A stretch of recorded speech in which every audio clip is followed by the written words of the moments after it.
اب تمل ناڈو کی خبریں سماعت فرمائیں۔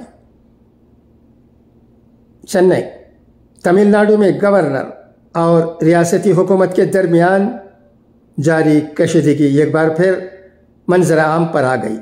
پھر فروری 12 کو ریاستی اسمبلی کے اجلاس کے پہلے ہی دن گورنر آر این روی اپنی تقریر پڑھے بغیر 2 منٹ کے اندر ایوان سے چلے گئے۔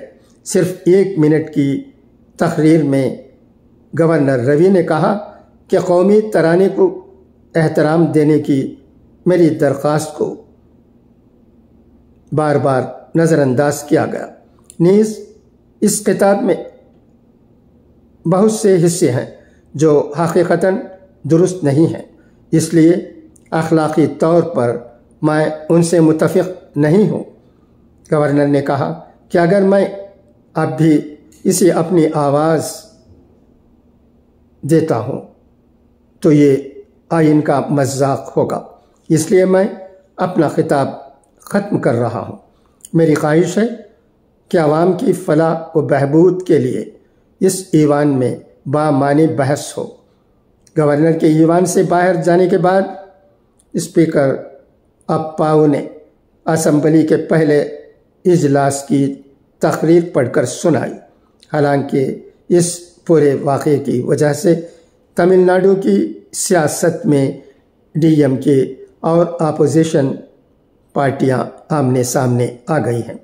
گورنر کے اسمبلی سے واک آؤٹ کا معاملہ پڑھنے کے بعد تمل ناڈو کے گورنر کے دفتر نے ایک بیان جاری کیا ہے، جس میں بتایا گیا ہے کہ گورنر نے وزیر اعلیٰ اور اسپیکر کو خط لکھ کر خطاب کے آغاز اور آخر میں قومی ترانہ بجانے کی درخواست کی تھی۔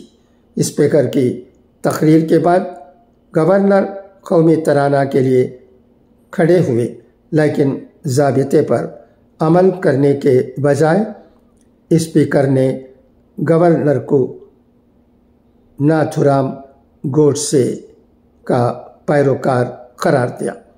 پریس ریلیز میں بھی بتایا گیا ہے کہ گورنر کی تقریر کے پہلے ہی پیراگراف میں سنت کورل 738 کا ذکر تھا۔ اس کے پیش نظر گورنر نے آئینی مریاداؤں کا احترام کرتے ہوئے اسے پڑھنے سے انکار کر دیا، کیونکہ اس میں غلط دعوے اور حقائق تھے۔ حالانکہ اسپیکر اپاؤ نے پہلے دن کی کارروائی ختم ہونے کے بعد میڈیا کو بتایا کہ گورنر نے تیار کردہ تقریر سے جو کچھ پڑھا وہ درست ہے۔ اس کے بعد انہوں نے کچھ ذاتی تبصرے کیے جنہیں ہٹا دیا گیا ہے۔ تمل ناڈو اسمبلی کی تاریخ میں یہ پہلا موقع ہے کہ کسی گورنر نے 1 سال کے دوران اجلاس کے آغاز میں ایوان میں اپنا روایتی خطاب نہیں پڑھا ہے۔ گزشتہ سال 9 جنوری کو روی نے حکومت کے خطاب کے کچھ حصے ہٹا دیے تھے اور اپنی طرف سے بھی کچھ نکات شامل کیے تھے۔ 2023 میں یہ روی کا افتتاحی خطاب تھا۔